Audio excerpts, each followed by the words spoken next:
Hello all and welcome back for another episode of the FRS Formula One Team My Team playthrough. We are headed into round 7 of the season, and after last week picking up our best result of the season in Spain, a P3, our first podium of the season thus far, and looking to try and continue the good run of form. Of course, we were able to get ourselves into that podium position by qualifying decently just outside the top 10, but able to work ourselves to the front group of the one-stop strategy team. So those who had to go on the two-stop ended up falling behind us, and of course we got a little bit of help from both of the Red Bulls retiring from that race, so that's going to hurt their championship chances. But as important as qualifying was last time out in Spain, we are headed to a track where qualifying is even more important. We are headed to Monte Carlo and the circuit of Monaco. So unlike Spain last time out, obviously even harder to overtake, but there's not going to be that alternate strategy that we're going to be able to work our way through the field on. Pretty much everybody's going to be able to run just a straight one-stop strategy, so qualifying is super critical for us here. However, power not super important, so we're able to keep some of those slightly more worn units on, although we are running a fresher set that was same power unit that we ran out in Spain last time. We are starting to hit that period of the season where we're going to have to start sort of managing the health of some of our internal combustion engine components, our power unit parts, to avoid grid penalties down the road. And hopefully we can get the durability upgraded to a point that we won't have to take any grid penalties over the course of the season, but we'll be very careful with our strategic choices over the rest of the season, taking those grid penalties where we feel we can make some overtakes. But here we are on circuit now, starting up the first flying lap, and not even much of a straight as you break down into Santavat, turn 1, and then up the hill. Extremely high downforce track. We really just kind of bolt on as high wing level as we can around here, but it's going to be real important to just kind of throw the car through the track, get a good qualifying position, and most importantly, avoid the barriers. We've seen in a couple of races already this season, we've made some mistakes, taken some wing damage where we've lost time in the pit stops. If we do that this time out, we will be certainly losing lots and lots of spots. But if we can qualify up high, it's going to be very tough for other cars to overtake us. So it's all about getting that good qualifying lap in. We should be able to, if we need to, get 4 runs in if we rush in and out. But 3 runs is kind of what we're targeting as we come through the chicane for the first time. Into Tabac, a very quick left-hander. You almost pitch it into the barrier on the inside and let the understeer take you past and through the swimming pool chicane. Take as much curb as you dare and keep it settled, and then into Rascas. Try and avoid any kind of lockups into there, and then into the final corner, open that rear wing and get that last blast down the straight. Crossing the start-finish line, 11.293. The Ferrari of Sebastian Vettel behind us, though, takes that top spot away quite quickly as we were the first car to complete a flying lap, but thus far P2. So we'll jump out back again. 11 minutes left to go in this 18-minute session, and our first lap time so far after the first runs has been good enough for 6th place overall, so a good start to the session. Of course, times will drop as the track rubbers in, but we also have the opportunity to improve. So through Sandoval, taking a lot of curb that time and able to improve on the delta, picking up about 1/10 of a second for that first time, and now just trying to get the front end to stick through there, really losing a lot of time as we scrub, but better through the right-hander, pitching it in. And now to the slowest section of the track, these 2 hairpins back-to-back, of course, the famous Lowe's hairpin. We crank on as much steering lock as you can, just try and avoid the barrier on the exit there, and it's just all about now trying to carry speed through the final 2 sectors. We were green through our first sector split. We're running just behind the Delta at the moment, but we have a little bit more track to go before we hit the second sector split, so it's all going to be how we can navigate the chicane quickly, taking a lot of curbing there, able to just barely avoid some track limits penalties, try and take as much liberties as we can with what it'll allow. But we're purple through the second sector, so carrying great speed. We've now improved nearly 6/10 all the way out to the barrier on the exit there, and now just trying to throw it through the final couple of corners. 8/10 up at the moment. A little slow on the entry of the final corner, but that's going to give us a better exit coming out of the last turn, and we are going to improve by 8/10 of a second up into P2, only a 0.5 behind Hamilton's time, a 1:10.4. So a huge run for us there, and we're coming out at the tail end of the session now. Only 3 minutes left to go. We're setting ourselves up for one final run, and we've maintained that second place thus far. So we'll see if that is going to be a time that will be good enough to get us there, or see if we can improve on this final lap. A little later on the brakes into Saint-Avant. We're quicker on the entry, a little slower on the exit, but overall having gained just a little bit of time coming up the hill. Now just trying to avoid the understeer through the long left-hander as we go past the Casino Square and carrying speed down the hill. We kind of make that little move to the right down that straight we just went through because there's a big bump and the track drops away on the left. So we want to avoid that as much as we can, but we've really messed up the hairpin, really running very deep through there, and then another mistake as we're getting ready to head on to the Marina. We've lost a lot of time on the Delta, still green though, so still the opportunity for us to improve on this lap. We'll see if we can carry that the rest of the way, but we set a purple final sector in our previous best lap, so it'll take something to really improve it, but a little slower through the chicane than we were last time, and that's going to cost us a bit of time, and a little graze of the wall on the exit of Tabac there, and the back end getting all Larry through the swimming pool section. So we were looking to have a pretty good lap going, but mistakes late in the lap there really have cost us, and now we're red all the way nearly 4/10 off of our previous best pace. But we do have at the moment a second place banker in the bag. We'll see if any of the other drivers are able to improve. There's a lot of traffic We're all on ready track. for tomorrow's race, but before we begin, let's have a quick look at those who will be fronting the grid. Hamilton, Oldtimer and Valtteri Bottas. With qualifying complete, all that remains is the main event.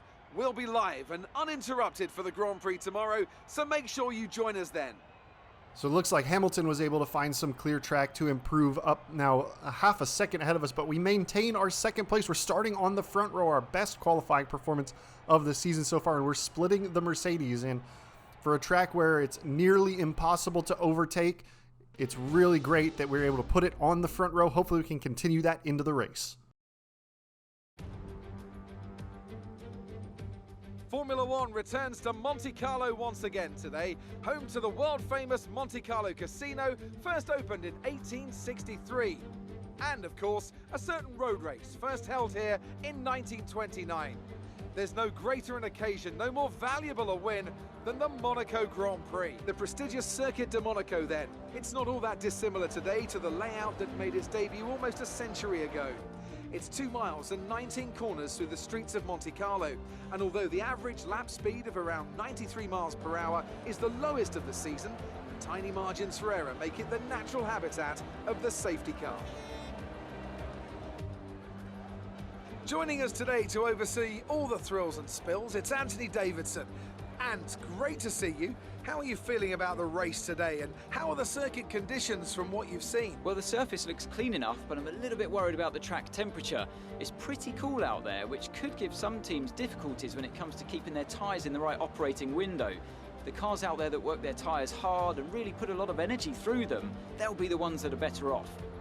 Off the back of a fantastic qualifying session, it's time to see how our starting grid looks for today's race. Lewis Hamilton lines up on pole position, and Oldtimer completes the front row.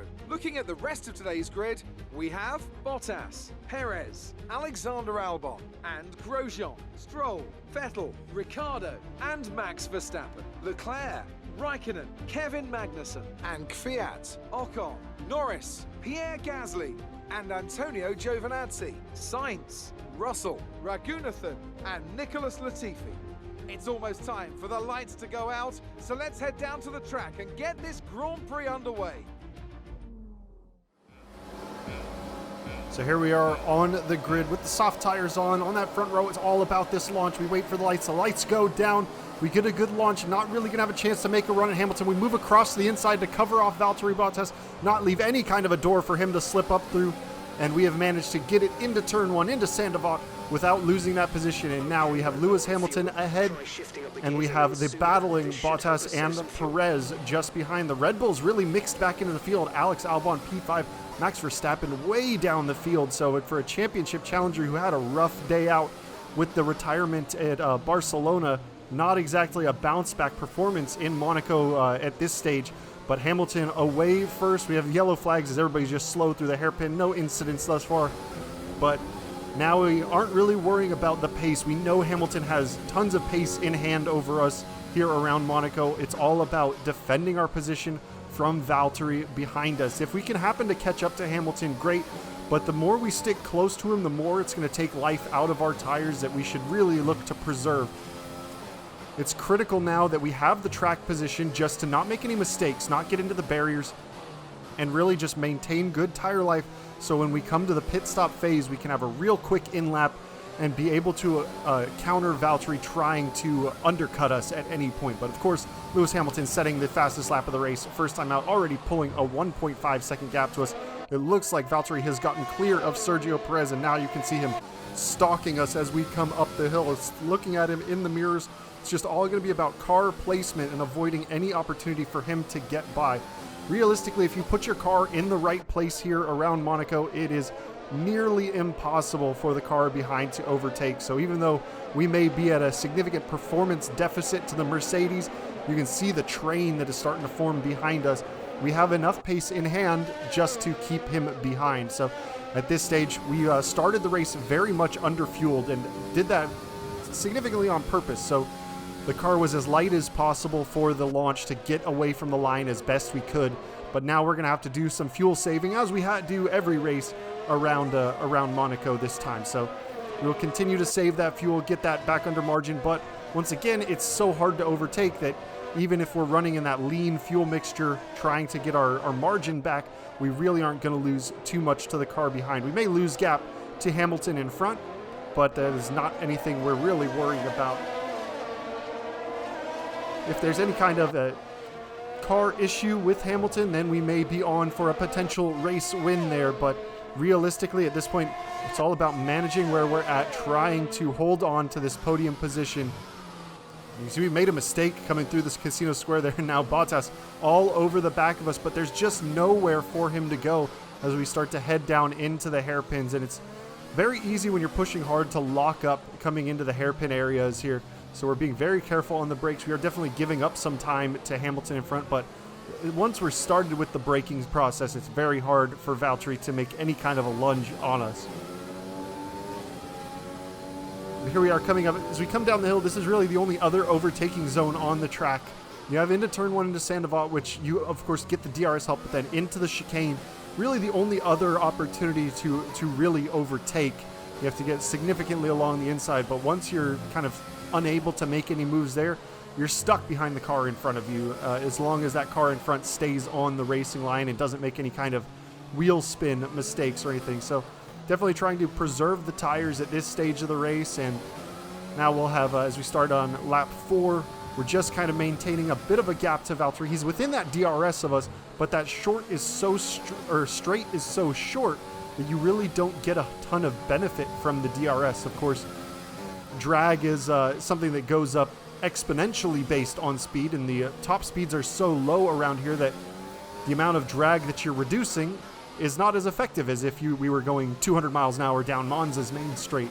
So it is definitely it's a help to have that DRS for sure, but it's not really as much of a game changer as it would be even at Spain, like we did last week, which is another tough track to make the overtakes on. But we're just continuing to maintain. Bottas is in that DRS, but we are starting to gap the cars behind us. Perez is a good 3.5, almost 4 seconds back of ourselves and Valtteri.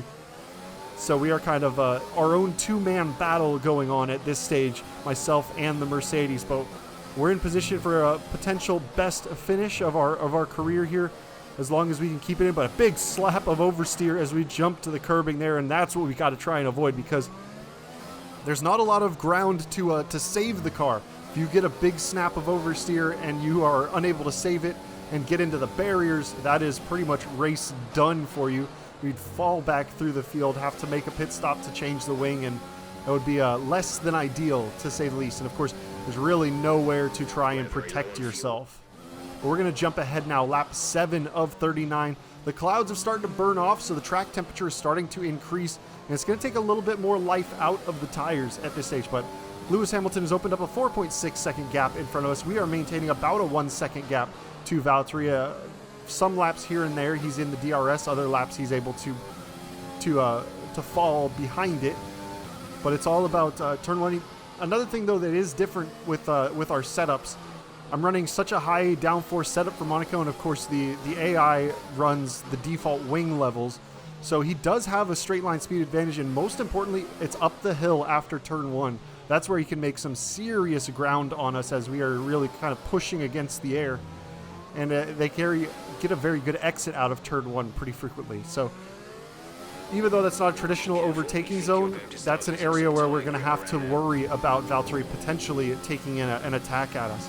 But one thing to note that we've got going on with the car now is if you look at the overtake bar in the bottom right next to the ERS, you'll notice that those numbers are no longer in yellow. They are showing up in white.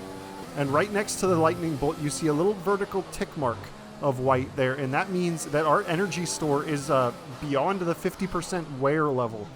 And it is starting to lose effectiveness. So as the energy store wears out, one of the power unit components that saves up the battery for that hybrid system, as that wears out, its maximum capacity starts to reduce. And we are already seeing that maximum capacity reducing here. So that's another factor we're going to have to manage over the course of this race. Though it shouldn't be a big issue this time, it does mean, though, that we won't be able to carry on to later races in the season with it. It'll probably become a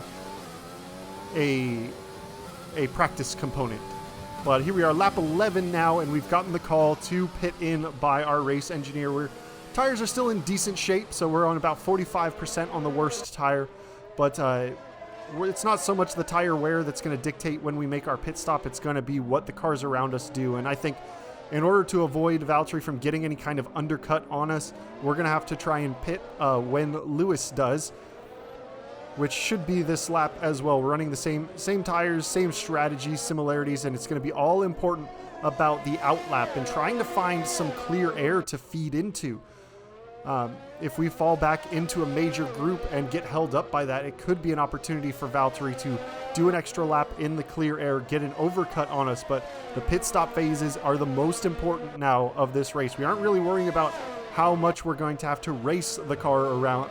Valtteri behind us is a big slide there, nearly getting into the barrier, so pushing real hard. And Lewis has come into the pit lane, so here we are making the early right turn, hitting that pit limiter, and you can see Lewis getting the cars on. He does have to hold for an extra fraction of a second as we come through to make sure that he has a safe release. So we have cost him a little bit of time, but we'll see where he comes out relative to everyone else as we pull into our pit box, get up on the jacks, soft tires off, medium tires on, back out we go, and we will see where we can feed out amongst the other cars. And there's a huge line of traffic coming, and here comes George Russell. We have the inside line as we're coming out of the pits. We have to push. Oh, he's got the momentum around the outside of Sandoval. Side by side, he squeezes us. We make contact with the barrier, make contact with George as he gives us no room, and we have to yield out the position there, checking, luckily, avoiding front wing damage there. But just like at Zandvoort, where he made contact side by side with us, though that time as a back marker, us feeding in near George Russell, not necessarily in a race with us,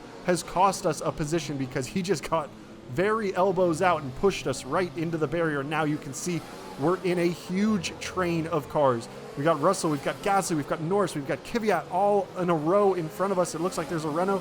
We're going to try and make a move on Russell here. We're going to try and get down that position.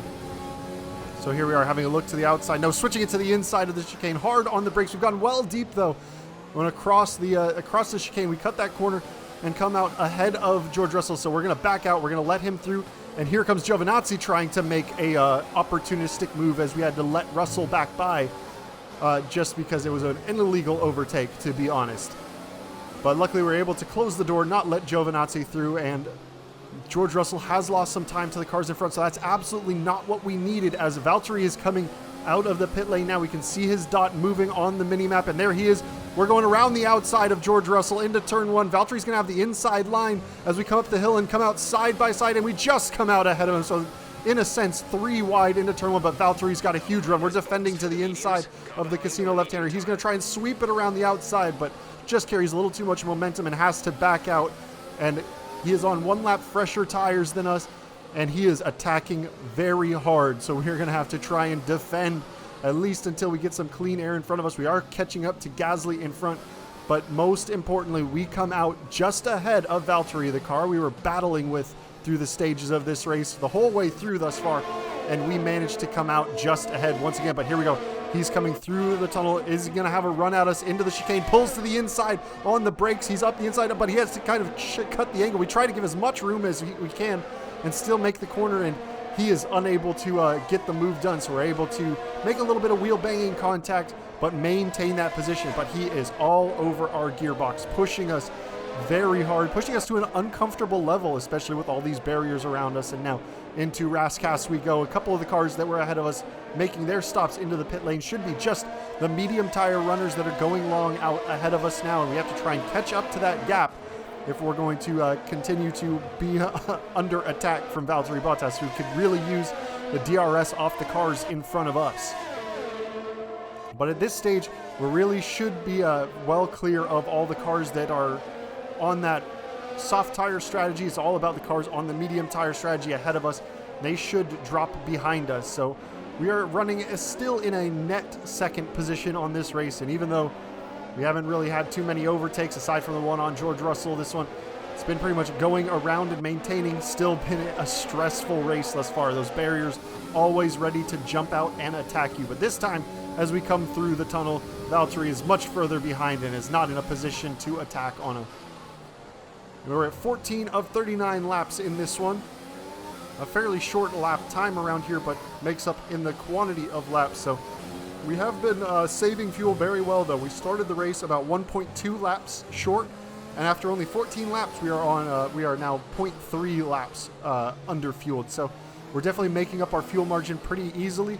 But it is going to be important as we don't want to underburn, because we want to make sure that, for the same reasons we wanted it under-fueled early in the race, we don't want to get under-margin too quickly, because if we're carrying too much fuel, then we'll be under-attacking. But here we are in the rear-view mirror. Valtteri closing up, but just nowhere for him to slide. He's going to have a look around the outside again, and no going that time. But he is still ebbing and flowing into that attacking range of us constantly and putting lots of pressure on us, especially as we're catching up to Pierre Gasly, Lando Norris, and I believe that is Esteban Ocon in the Renault ahead, but so slow through that hairpin as there are so many of us just backing it up, and we're going to try and make a move.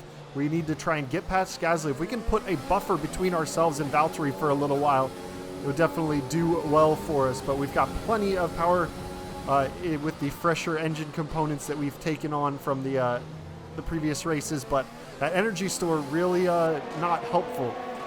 22% battery on at the moment, and it's really tough when we're defending this hard, using so much of that overtake to keep to regen that energy and keep Valtteri behind us still. But you can see how much ground he can close up through the swimming pool chicane, just running it nice and clean.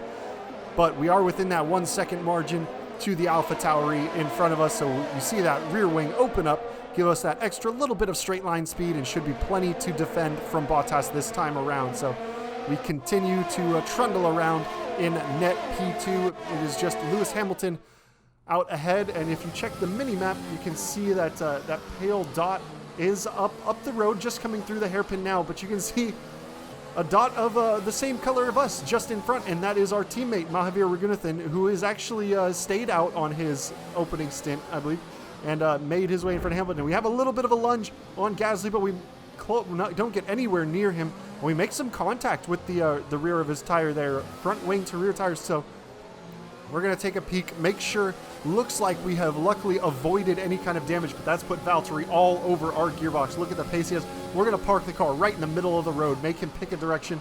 He looks to the outside, but there's not enough room for him to go there. And we were getting impatient up behind Gasly. We're running 9th at the moment. All the cars in front of us, aside from Lewis Hamilton, though, all on the opposite strategy to us. So that was definitely a close call moment in this race, where I had to kind of remind myself that the fight isn't with the cars in front of me at this point. The fight is with the car that's behind me, and I need to just be patient. I need to not make any kind of mistakes and not do anything rash or foolish. But you can see Valtteri closing up down that front straight into the braking zone of Sandoval. Not quite there enough, but here he is getting that run up the hill in the bit of a slipstream, and we are just switching it back left and right as the road changes. He has a little look to the inside, but he doesn't get any part of his car alongside, so we're able to close the door easily. But Valtteri really coming into form on those medium tires, pushing so hard to try and get by us, try and make it a Mercedes 1-2. But luckily we've also got that Mercedes power unit in the back of our car as a Mercedes customer team.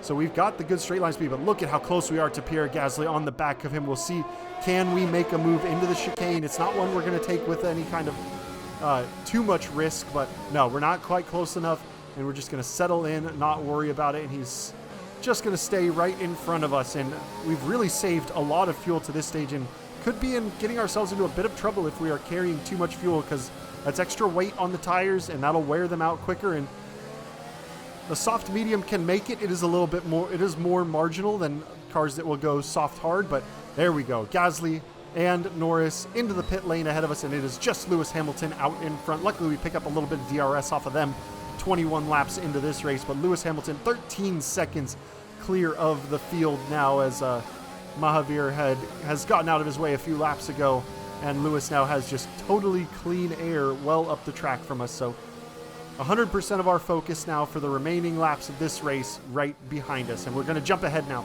Lap 32 of 39. Lewis Hamilton 26 seconds nearly out ahead, but Valtteri Bottas just a half second behind us, so still all over the back of us. And we've been fortunate thus far. No safety cars, no retirements in this one, because of course if there's a retirement here around Monaco, the odds of a safety car coming from it are extremely high. There's no real runoffs. There's only a couple areas to pull a car aside in, so if there is a car that crashes or has a failure, there's really not too many places for it to safely park up where it won't cause a safety car. So that could potentially bring the field right back together. Lewis Hamilton would have, in that case, a free margin to pit into, to put on a set of soft tires to go to the end at this stage.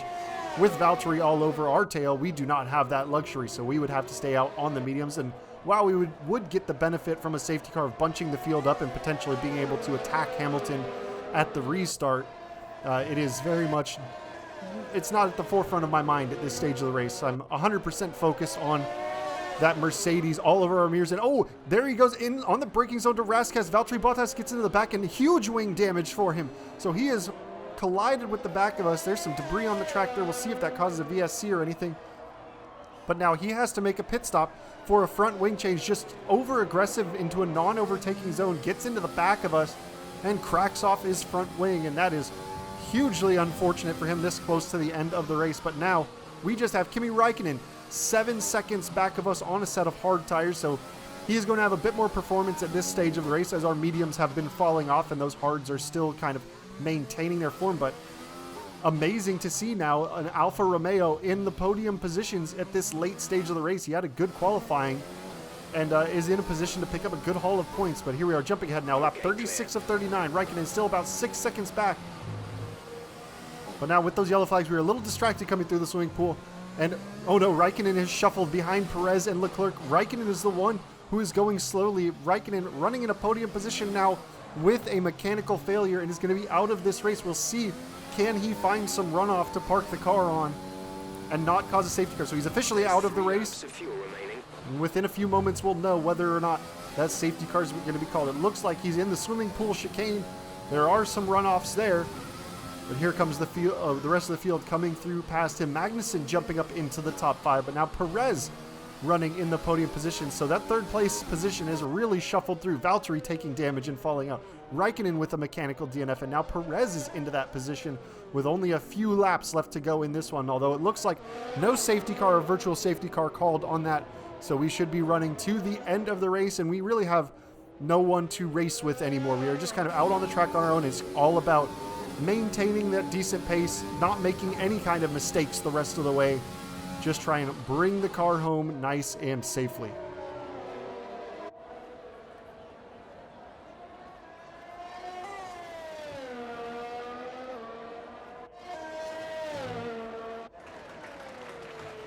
Now, much like we did in Australia early in this season, we have the opportunity now to turn the engine mode down a little bit, save a little bit of that life. It ended up not doing too much help for us. Unfortunately, we have already retired that first engine. Has been relegated to the practice group. Once power unit components get past that 50% mark, I'm deciding to move them as practice units only. That way we can still make use of them, not burn out our race setups, and then we'll continue to shuffle through that. But once it gets over about 70-75%, then that unit is pretty much completely done. So we will likely still, at least looking ahead, try and avoid grid penalties with power unit changes, but I think at a certain point in this first season, they will be inevitable. But we've got Lewis Hamilton well out in front, miles ahead in a very comfortable P1. and all the pressure is essentially off of us now. Perez, though, is pretty quick, does a good job of saving the tires. He is on those medium tires as well. So we're just kind of managing the gap. You can see him coming through the chicane just behind, still about 5-6 seconds behind. We'll see if he's able to close up any gap, as we are not pushing very hard at all at this stage of the race. You know, taking a lot less liberties with the curbing here, but a bit of a lockup into Rascaster. But you know, trying as the tires start to fall off and the grip level starts to decrease, we have to be more and more careful. But here we are. Perez has closed up to 3.5 seconds now, but with only one lap left to go in this one, we should be able to just bring it on safely home, just be easy on the power, not make any mistakes, no spins, be careful into the braking zones. And you can see Perez has already caught up about 0.3 of a second through the first couple of corners, as we are not pushing hard at all. But Lewis Hamilton nearly 37 seconds out in front of us, out in the lead of this race. You know, came into this one behind Bottas in the championship, but by a very small margin. And Max Verstappen was running third in the championship. So we will see at the end what that makes the difference for Lewis Hamilton taking the race win, of course. But of course, with Valtteri having to make that stop for the front wing change, he came in, bolted on a set of soft compound tires, and actually holds the current fastest lap point. So we'll have to see where he comes. It looks like on the mini map he is kind of in the pack behind us. But we will see where he comes, if he's able to steal at least that bonus point away, although I'm sure he would have much more rather preferred that P3. But Perez closes to 2.5 seconds back, but we cross the start-finish line and take a back-to-back podium. P2 this time, a career best finish.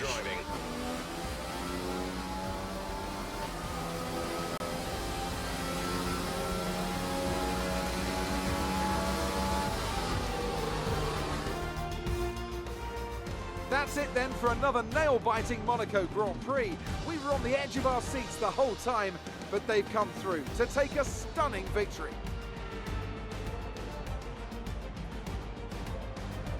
Anthony Davidson, how do you think they were able to set themselves apart today?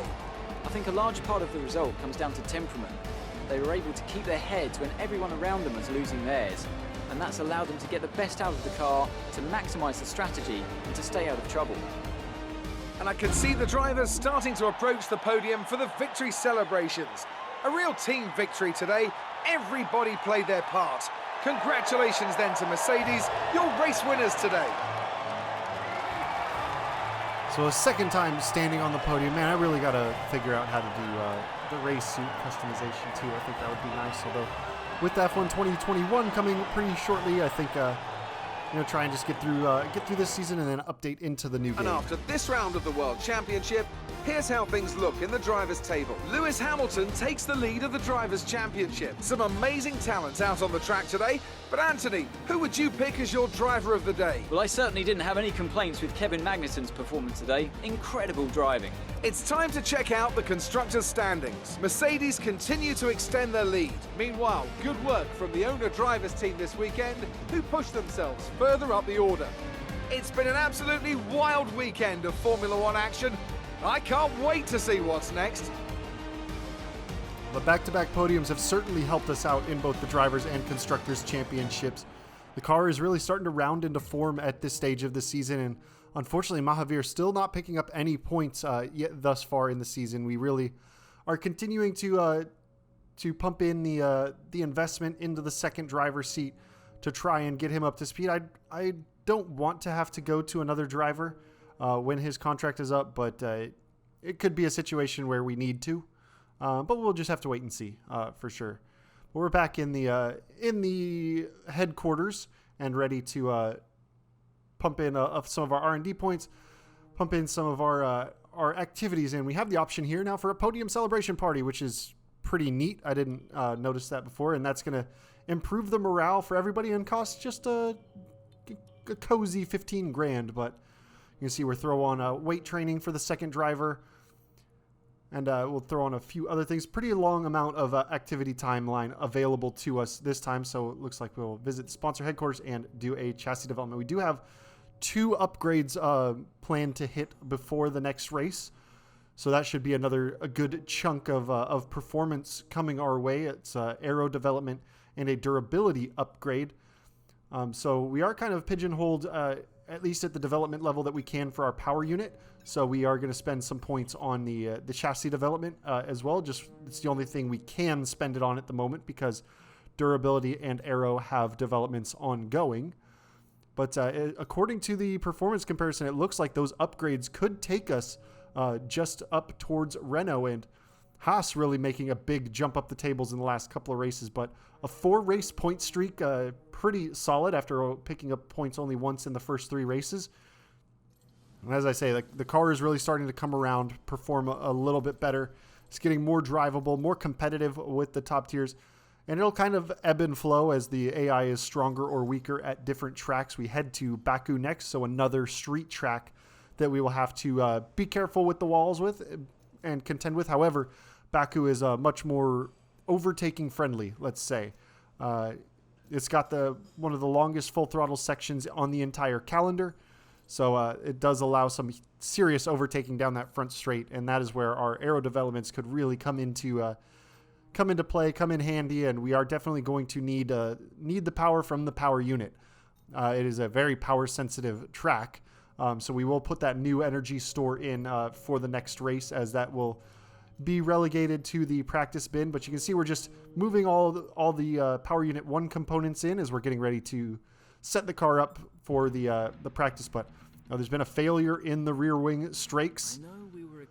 So that is one development that is not going to be ready for Baku. We're going to pause the advancement of time. We're going to spend, luckily we have some points left over, so we will restart the development. It won't make it for Baku, but it will be redeveloped and added on for the next race. So that's unfortunate to have one development fail, and oh no, another development has failed. So 2 developments failed over the course of this. So we had 2 planned upgrades coming for Baku, and we will have none of them. So bit of a bummer that we won't have that extra help.